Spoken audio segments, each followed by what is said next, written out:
네, 여러분, 시스템 보안 중급 1의 2교시 수업을 시작하도록 하겠습니다. 이번 2교시 때는 알고리즘이라고 하는 거에 대해서 수업을 할 텐데요. 네, 알고리즘에 대해서 한번 알아보도록 할까요? 자, 알고리즘이라고 하는 게 사실은 이제 그동안 별로 제가 다루지 않았던 주제 중에 하나인데요. 이 알고리즘이라고 하는 거는 어떤 예를 들어서 이거는 예제를 보면 아주 잘 알 수 있습니다. 여기 보면은 알고리즘 적용 예제들이라고 했는데요. 여기서 보면 첫 번째가 이제 내비게이션 있잖아요.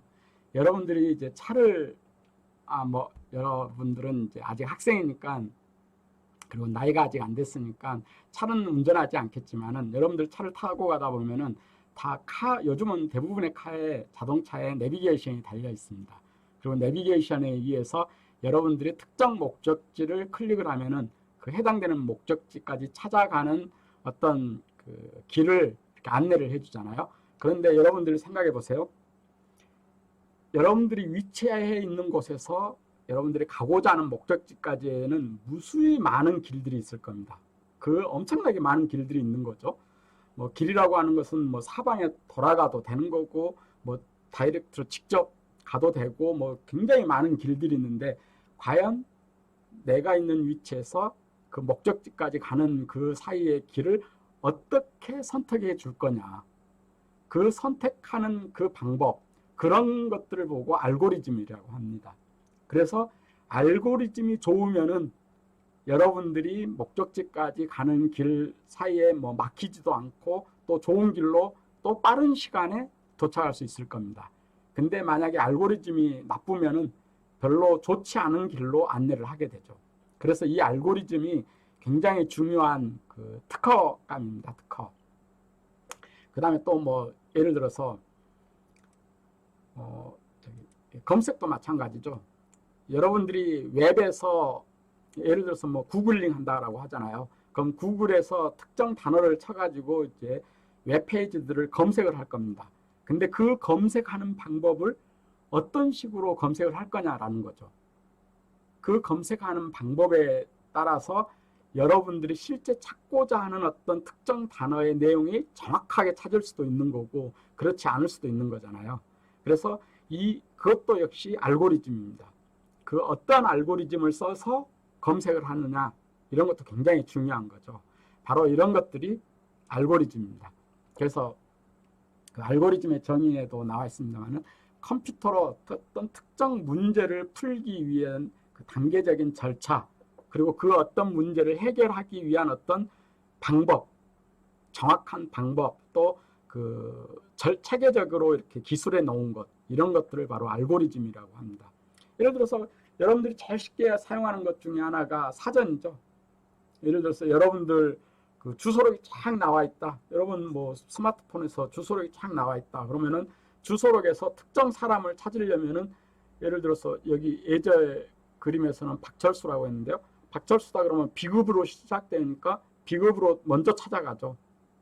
그 다음에 비급에서 해가지고 기억해가지고 박 찾고, 그런 식으로 찾잖아요. 이렇게 찾아가는 이 방법, 체계, 이걸 보고 알고리즘이라고 한다는 거죠. 그러면 이런 알고리즘의 정의는 이제 그렇게 되는데, 여러분 이제 나중에 얘기지만 이 알고리즘이 사실 여러분들 중에서 이제 대학원까지 계속해서 공부하는 사람이 있겠지만은, 이 알고리즘이 여러분들을 굉장히 힘들게 하는 과목 중에 하나일 겁니다. 나중에 보면요. 저도 알고리즘을 꽤 어렵게 공부하긴 했는데요. 이게 아주 흥미로운 과목이면서 좀 어려운 과목 중에 하나입니다. 근데 이 알고리즘에 이제 조건이 있는데, 이런 알고리즘을 이제 체계적으로 기술을 하려면은 몇 가지 조건이 있습니다. 입력은 없어도 상관이 없는데 반드시 출력은 1개 이상이 있어야 되고요. 명령어와 명령어가 명확해야 돼요. 이게 애매모호하면 곤란해요. 그러면 애매모호하면 그게 알고리즘이 아니거든요. 그리고 한정된 단계 이후에는 반드시 종료가 돼야 되고, 무한히 돌면 안 돼요. 그 다음에 각 명령어들은 실행 가능한 연산이어야 돼요. 이게 이제 알고리즘의 조건인데요. 뭐 이런 것은 크게 중요하지는 않습니다. 여러분들이 나중에 수업을 하게 되면은 자연스럽게 알게 되니까요. 자, 그러면 이러한 알고리즘을 공부하는 목적이 뭐냐? 뭐 이런 알고리즘을 다양하게 공부를 하면은 이게 바로 뭐냐면은 체계적으로 여러분들의 사고력을 키워주는 훈련입니다. 이게 R&D에서 굉장히 중요한 거거든요. R&D에서. 그러다 보니까 그 알고리즘을 잘하는 사람이 사실은 프로그램도 굉장히 잘 짜는 경우가 그 가능성이 높아요. 왜냐면은 똑같은 프로그램 문제를 주어져도 물론 최종적인 결과값은 같을 겁니다. 최종적인 결과값은 같다 하더라도 그 과정을 어떤 식으로 프로그램 하느냐에 따라서 성능은 완전히 다르거든요. 그래서 이 알고리즘을 자주 훈련하고 자주 공부했던 사람은 체계적으로 이 과정을 설정을 할 수가 있기 때문에 이 알고리즘을 잘 한 사람이 짜놓은 프로그램은 굉장히 성능이 높은 거죠. 그런 걸 하기 위해서 이런 알고리즘을 공부합니다. 그래서 여기 제가 몇 가지를 적어놨는데 예를 들어서 뭐 자료 구조, 이산 수학, 확률과 통계, 그리고 프로그래밍 사실 이런 것들을 다 잘해야 요 알고리즘을 잘할 수가 있거든요. 특히 수학 부분에 대해서 좀 잘해야 돼요. 뭐 이런 게 있고요. 그 다음에 이 알고리즘에서 이제 중요한 게 알고리즘을 그러면 어떻게 표현을 하느냐 이거죠. 알고리즘을 표현하는 방법을 크게 세 가지로 나눕니다. 표현하는 게 하나는 인간이 그냥 이렇게 말하듯이 얘기하는 자연어, 두 번째는 순서도, 플로우 차트라고 그러죠. 보통 여러분 순서도, 그리고 세 번째는 프로그래밍 언어로 실제 짜는 거죠. 이게 프로그래밍 언어. 이렇게 크게 따지면 이렇게 세 가지로 나눕니다. 물론 프로그래밍 언어 쪽도 그 크게 두 가지로 이렇게 나눠서 생각하는 사람도 많은데요. 이건 나중에 또 다시 하기로 하고요. 일단은 알고리즘의 표현 방법은 세 가지가 있다라고 생각하면 되고요. 첫째가 자연어, 사람이 말하는 이거 그대로. 두 번째 플로우 차트, 순서도. 세 번째 프로그래밍 언어다. 자, 그럼 이제 예제를 보면서 보는 게 가장 이해하기 편하죠. 첫 번째 자연어로 된 알고리즘 표현은 바로 이런 식입니다. 예를 들어서 배열에서 최대값을, 그러니까 예를 들어서 뭐 어떤 방이 10개의 칸이 있는데 10개의 칸 안에 각각 숫자가 들어있다라고 가정을 해요. 그러면 그 숫자들 중에서 가장 높은 값, 최대값을 어떻게 찾을 거냐 이거죠. 여러분들 10개의 n개의 방이 있는데 그 n개의 방 안에서 가장 높은 최대값을 어떻게 찾을 거냐, 요거를 자연어, 즉 사람들이 인간이 말하는 그 말 그대로 그걸 이용해서 이제 찾아내는 방법은 이런 식으로 하는 거죠. 이런 식으로 첫 번째 10개의 이렇게 방이 있는 걸 보고 배열이라고 그럽니다. 프로그래밍을 하게 되면 이제 자연스럽게 알게 되는데요. 배열이라고 하는데 배열 A에 첫 번째 있던 값을 변수에다가 복사를 합니다. 첫 번째는요. 변수에 복사를 합니다. 자, 그 다음에 두 번째는 배열 첫 번째 거를 복사를 했잖아요. 그럼 두 번째 다음번에 있는 값을 꺼내가지고 템프에다가 복사해놨던 값하고 비교를 하는 거죠. 비교를 해보고서 둘 중에 더 큰 값을 TMP에다가 다시 복사를 합니다. 그 다음에 세 번째는 배열에서 그 다음 값을 또 꺼내는 거죠. 그 배열의 다음 값을 또 꺼내서 TMP에 있는 값하고 또 비교를 해가지고 더 크면 역시다 TMP에다 집어넣고 이런 식으로 해가지고 배열 A의 마지막 값까지 끄집어내서 비교를 한 다음에 더 큰 값을 TMP에다 저장한 다음에 최종적으로 이 TMP 값을 반환하면은 이 TMP에 들어있는 값이 이 배열 안에 있는 여러 개의 값 중에서 가장 큰 값, 최대값을 찾아낼 수 있는 거죠. 이게 바로, 그래서 이런 것을 이제 말로 이렇게 써놓은 게 지금 여러분들 화면에 보이는 요거죠. 이게 바로 자연어로 표기된 알고리즘이라고 하는 겁니다. 그런데 이거를 요 똑같은 요 문제를 그러면은 순서도를 이용해서 한번 작성을 해보죠. 그 예제가 바로 이겁니다. 흐름도, 즉 플로우 차트죠. 흐름도 흘러가는 요 과정을 이제 그림으로 만들어 놓은 거죠. 그럼 여기서 이거죠. 방금 전에 얘기했던 예를 들어서 이걸 가져오면 되죠. 이거를 자, 이걸 한번 보죠.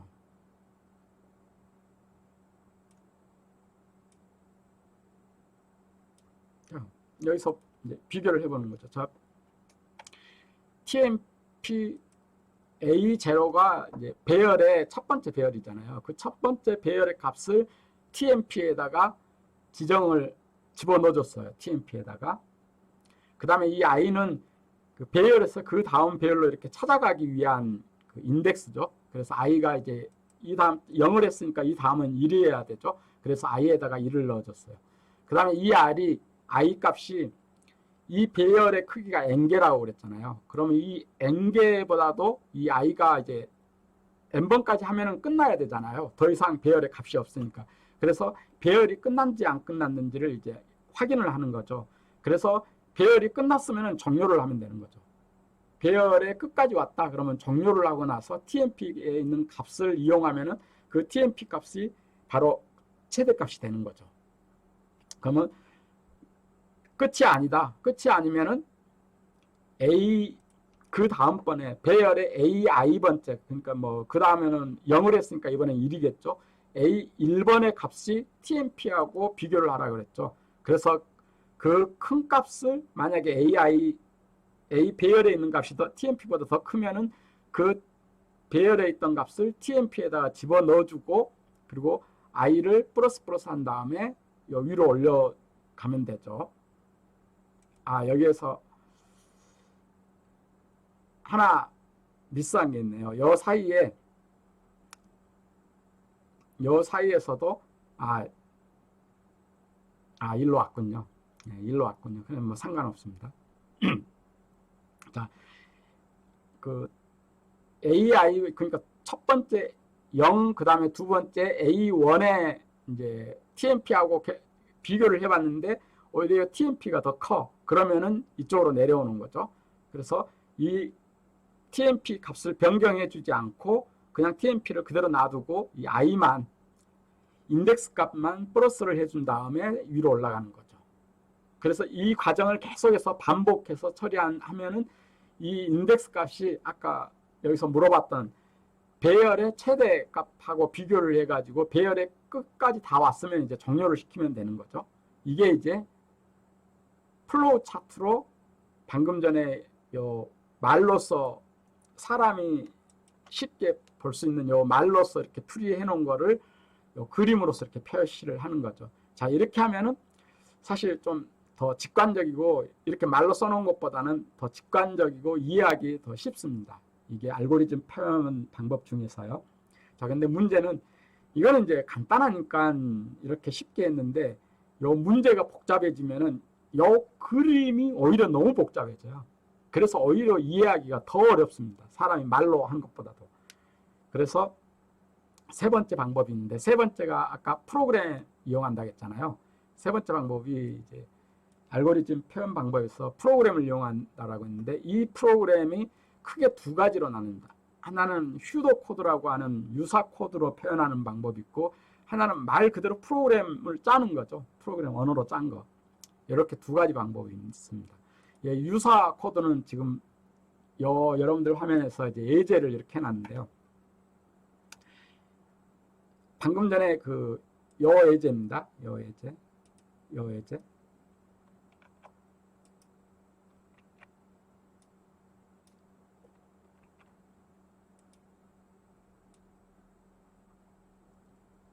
예, 예제를 유사 코드로 이제 만들어 본 겁니다. 그러니까 보면은 어레이에서 맥스 값을 찾아낸다라는 의미에서 이제 이렇게 그냥 일종의 함수라고 보면 됩니다.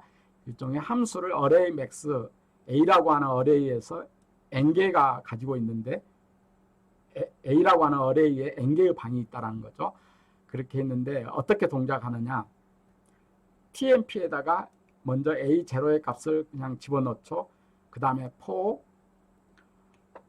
포문을 돌리는데 I에다가 2를 집어넣고 그리고 이 i에다가 집어넣는 값을 n개의 인덱스 이 방이 있다라고 했잖아요. 그러니까 인덱스 값으로 따지면은 n-1까지 돌면 되죠. 우리가 그 프로그램 짤 때는 지난주에 했었던 그 파이썬 프로그램에서 봤던 그 인덱스에서는 끝값에 -1이어야 되죠. 그래서 처음에 이제 1이 들어갔고 여기는 a 제로는 이미 했으니까 그 다음에 1에서부터 n-1까지 요 인덱스가 계속 도는 거죠. 그렇게 이 사이가 계속 돌면서 요 tmp가 그 어레이에 들어있는 값하고 비교를 한다는 거죠. 비교를 해가지고 어레이에 있는 값이 더 크면은 tmp에다가 그 어레이 값을 집어넣어주고 다시 위로 올라가는 거죠. 그리고 이 i 값은 이제 계속해서 n-1까지 계속해서 이제 이동을 하는 거니까요. 이 과정을 계속해서 반복을 하는 거죠. 이 반복. 그렇게 해가지고 리턴 다 끝나고 나면은 이 tmp 값을 리턴하면은 그 어레이에서 가장 최대 값이 찾아진 거죠. 이게 바로 슈도 코드죠. 이것 자체는 프로그램은 아닙니다. 사실 C 언어도 아니고 파이썬 언어도 아니잖아요. 그냥 인간이 쉽게 이해하기 편한 그런 이제 코드로 짰다 해가지고 이게 유사 코드라고 하는 거죠. 슈도 코드라고 부릅니다. 보통 알고리즘 표현할 때 이 슈도 코드 방법을 굉장히 많이 사용합니다. 실제 이렇게 프로그램 짜는 것도 있지만은 이 프로그램 짜는 것보다도 오히려 이 슈도 코드로 이용하는 게 굉장히 인간이 어떻게 이해하거나 하기에 더 편합니다. 그래서 그 알고리즘 표현할 때는 이 슈도 코드로 이용하는 표현하는 게 사실 가장 많이 사용되고 있습니다. 그래서 그 알고리즘 표현할 때 가장 많이 사용을 하고요. 그래서 이거는 이제 그 알고리즘의 그 핵심적인 내용에 집중할 수 있기 때문에 이걸 가장 많이 사용합니다. 사실. 그런데 이제 뭐 더 정확하도록 기술을 해야 될 필요가 있으면은 결국은 프로그램을 짜야죠. 프로그램을. 그러면 알고리즘을 가장 정확히 기술하는 게 결국은 이제 프로그램으로 하는 건데 이렇게 해놓으면은 이런 뭔가 뭐 여러 가지 부가적인 것들을 막 쓰다 보니까 핵심적인 그 알고리즘의 핵심적인 내용을 이해하는 데는 조금 방해가 되는 경우도 있어요. 그래서 특허 같은 거 낼 때는 주로 이런 슈도 코드를 이용해서 특허를 많이 씁니다. 예. 자, 그게 이제 알고리즘을 기술하는 방법이었었고요. 이 다음에는 다음에 알아보는 것은 그러면은 이제 이 알고리즘에 어떤 알고리즘이 더 좋으냐라는 것을 판단하기 위해서는 어떤 평가 분석하는 어떤 방법이 있어야 되잖아요. 그 분석하는 방법에 대해서 잠깐 한번 알아보죠. 두 가지 방법이 있는데요. 알고리즘의 성능을 분석하는 게 첫 번째는 수행 시간을 측정을 하는 겁니다. 그러니까 두 개의 알고리즘을 실제로 구현한 다음에 그 두 개의 알고리즘을 그 동일한 환경에서 측정 환경이 동일해야죠. 똑같아야만이 서로 알 수가 있으니까요. 그러면 그 두 개의 알고리즘을 각각 짜가지고 그 알고리즘이 실제 수행 시간이 얼마나 걸렸느냐 요거를 측정하는 겁니다. 그럼 당연히 똑같은 일을 하는데 수행 시간이 더 적게 걸렸으면 당연히 더 좋은 알고리즘이겠죠. 이게 단지 여기서 이제 주의해야 되는 게 바로 측정 환경이 동일해야 된다는 거죠. 이게 이제 수행 시간을 측정하는 방법입니다. 근데 이거는 이제 실제 구현을 해야 되기 때문에 이거는 별로 많이 사용하지 않습니다. 이런 방법이 있긴 하지만요. 그 다음에 하나가 이제 복잡도를 분석하는 건데요. 이거를 실제로는 많이 사용을 합니다. 알고리즘 평가를 할 때는요. 근데 이 복잡도 분석을 하기 위해서는 이제 크게 두 가지를 이용합니다. 두 가지. 그럼 이 복잡도는 뭘 이용하느냐면은 이제 그 알고리즘이 실제 실행을 하는 데 있어서 연산을 얼마나 많이 하느냐 이거예요. 그러니까 뭐 예를 들어서 사칙 연산이죠. 이 사칙 연산 같은 경우를 얼마나 많이 실행을 하느냐. 이게 실행이 많이 되면 많이 될수록 당연하지만 시간도 많이 걸리잖아요. 그러면 더 좋지 않은 거죠. 그러니까 더 작은, 더 조그마한 연산을 실행했는데도 같은 어떤 그 성능을 낸다면은 그게 바로 좋은 그 알고리즘이니까요. 그래서 알고리즘의 복잡도에서는 연산 횟수를 비교를 하는데 그 연산 횟수를 비교하는 데 있어서 직접 구현해 가지고 하는 게 아니라는 거죠. 크게 두 가지를 비교를 합니다. 하나는 시간 복잡도하고 하나는 공간 복잡도. 이 두 가지 복잡도를 계산을 해서 어떤 알고리즘이 더 좋다라고 평가를 합니다. 시간은 당연하지만은 수행 시간이 얼마나 걸리느냐를 이제 분석을 하는 거고요. 하나는 공간은 수행을 하는 데 있어서 메모리 공간을 얼마나 더 많이 쓰느냐라는 것을 찾아내는 겁니다. 당연하지만 메모리를 적게 사용하면 사용할수록 더 좋은 거죠. 그러니까 이 두 가지를 분석을 해본 다음에 더 시간이나 공간이나 이게 더 적게 걸리는 게 더 좋은 알고리즘이다라고 판단을 하는 거죠. 여기에서 하나가 이제 그 빅5 표기법이라고 하는데요. 이게 이제 나중에 여러분들 이제 구체적으로 알고리즘을 할 때 이제 익히겠지만, 이 빅5 표기법을 찾아내는 게 사실 이제 큰 일인 거죠.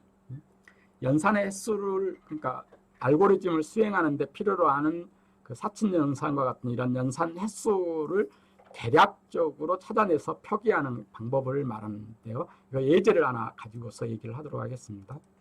이게 예제를 보면은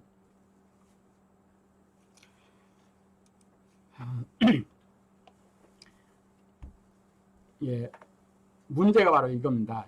n을 n번 더하는 문제라 했어요. n을, 그러니까 예를 들어서 그 3, 숫자 3이라고 그러니까 n을 3이라고 바꿔보면 3을 3번 더한다니까 3 더하기 3 더하기 3이에요. 요거를 더하는 문제는 가장 간단한 건 여러분들 잘 알다시피 3을 3번 더했으니까 3 곱하기 3이잖아요. 5를 5번 더했다가 5 더하기 5 더하기 5 더하기 5 더하기 5 5번 더했으면 5 곱하기 5번 5, 25 25번 더하는 거잖아요. 이런 거잖아요. 더하는 문제니까. 근데 이거를 이제 알고리즘을 일부러 세 가지 알고리즘으로 한번 만들어 봤어요.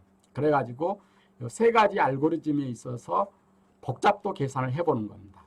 그래서 알고리즘 A는 단 여기에서 이제 그 루프 연산을 하는 것은 고려하지 않았습니다. 자, 여기에서 알고리즘 A는 방금 전에 얘기한 것처럼 가장 간단한 n 곱하기 m으로 그냥 해결하는 겁니다. 이게 알고리즘 A예요. 알고리즘 B는 포문을 하나 썼어요. 포문을 하나를 써가지고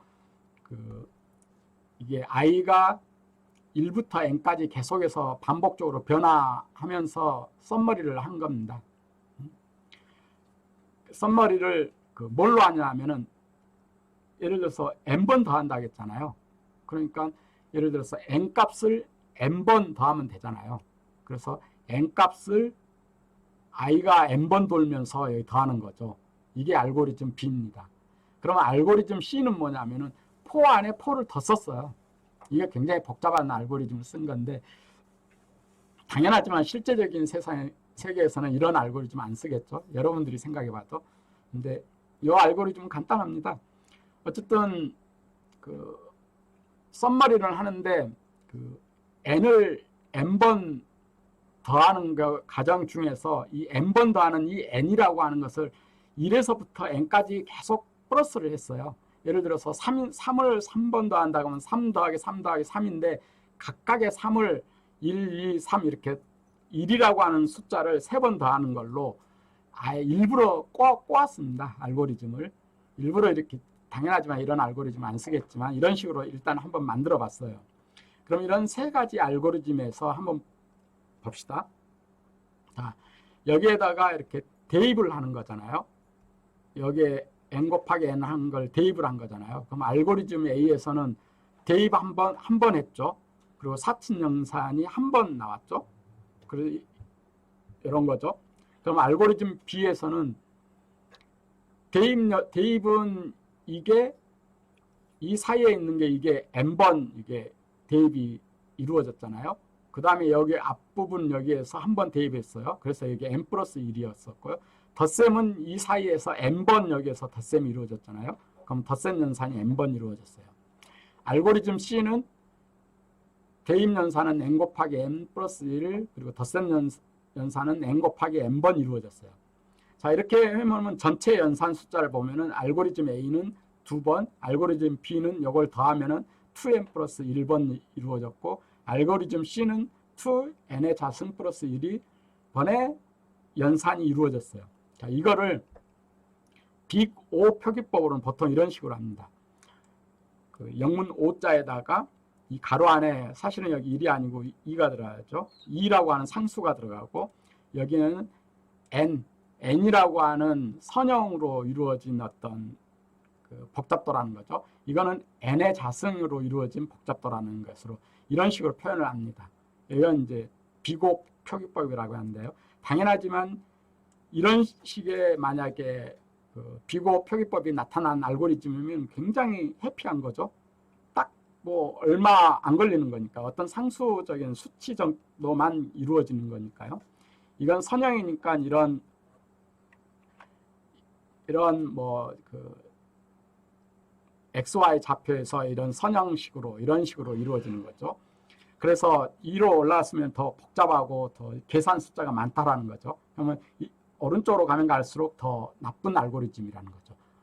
그래서 이런 복잡도를 계산해서 그 알고리즘의 성능을 찾아낸다는 겁니다. 이게 그 알고리즘의 성능 분석 방법입니다. 그래서 성능 분석에서 이런 것들을, 이런 복잡도 계산을 이용해서 알고리즘의 성능 분석하는 것을 굉장히 많이 사용을 합니다. 다음은 뭐 이거는 알고리즘하고 이제 데이터 구조하고는 굉장히 많은 연관이 되는데요. 사실 요즘 여러분들 많이 들어봤던 뭐 빅데이터 분석이라든가 데이터 마이닝, 뭐 또 그 인공지능에서 딥러닝 뭐 이런 것들은 이런 알고리즘하고 굉장히 밀접한 관계가 있습니다. 나중에 이런 것들을 하게 될 기회가 있을 거고요. 자, 여기까지 그 알고리즘에 대해서 조금 알아봤고요. 오늘 2교시 실습은 파이썬, 지난 시간에 했었던 파이썬 프로그래밍을 여러분들이 직접 해보는 걸로 실습을 하도록 하겠습니다. 그리고 지난주에 했었던 그 파이썬 프로그램 자체에 대한 그 복습은 이 다음 3교시 수업 시간에 하는 걸로 하고요. 2교시는 여기서 끝마치도록 하겠습니다. 수고하셨습니다. 감사합니다.